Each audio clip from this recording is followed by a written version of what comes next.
അപ്പോൾ ഇന്ന് നമുക്ക് ഒരു ഫുഡിൻ്റെ ഓർഡർ കിട്ടിയിട്ടുണ്ട്.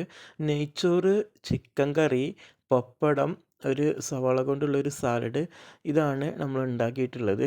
ഇതൊരു പാർട്ടിക്ക് വേണ്ടിയിട്ടുള്ളതാണ്. അപ്പോൾ നമ്മുടെ കസ്റ്റമർ പറഞ്ഞത് പാക്ക് ചെയ്തിട്ട് കൊണ്ടുപോകാനാണ് പറഞ്ഞത്. അപ്പോൾ നമ്മൾ റൂമിൽ നിന്ന് തന്നെ പാക്ക് ചെയ്തിട്ട് ഫുഡ് ഉണ്ടാക്കിയിട്ട് കൊണ്ടുപോവുകയാണ്. ഈ പാക്ക് ചെയ്താൽ അവിടെ ഉള്ള ആളുകൾക്ക് വരുന്ന അതിഥികൾക്ക് നേരത്തെ പോകേണ്ട ആളുകളോ വീട്ടിൽ പോയിട്ട് കഴിക്കേണ്ട ആളുകളൊക്കെ ഉണ്ടായിരിക്കും. അപ്പോൾ അവർക്ക് കൊണ്ടുപോകാനുള്ള സൗകര്യത്തിലാണ് ഇവിടെ ഇത് പാക്ക് ചെയ്തിട്ട് ഇങ്ങനെ കൊണ്ടുപോകുന്നത്. അല്ലാത്ത സമയത്തൊക്കെ നമ്മൾ എന്തെങ്കിലും ഓർഡർ ഉണ്ടെന്നുണ്ടെങ്കിൽ നമ്മൾ ചെമ്പിൽ നിന്ന് ദമ്മ് പൊട്ടിക്കാതെ അതേപോലെ കൊണ്ടുപോകാറാണ് പതിവ്, വണ്ടി കൊണ്ടുവന്നിട്ട്. ഇതിപ്പോൾ പാക്ക് ചെയ്തിട്ടാണ് കൊടുക്കുന്നത് കേട്ടോ. അപ്പോൾ ഇതൊരു 15 പേർക്കുള്ള ഫുഡാണല്ലോ കേട്ടോ. 15 പേർക്കുള്ള ഫുഡാണ് നമ്മൾ ഉണ്ടാക്കി പാക്ക് ചെയ്യുന്നത്. ഇഷ്ടപ്പെട്ടാൽ ലൈക്ക് ചെയ്യാനും ഷെയർ ചെയ്യാനൊന്നും മറക്കരുത്. ഓക്കെ.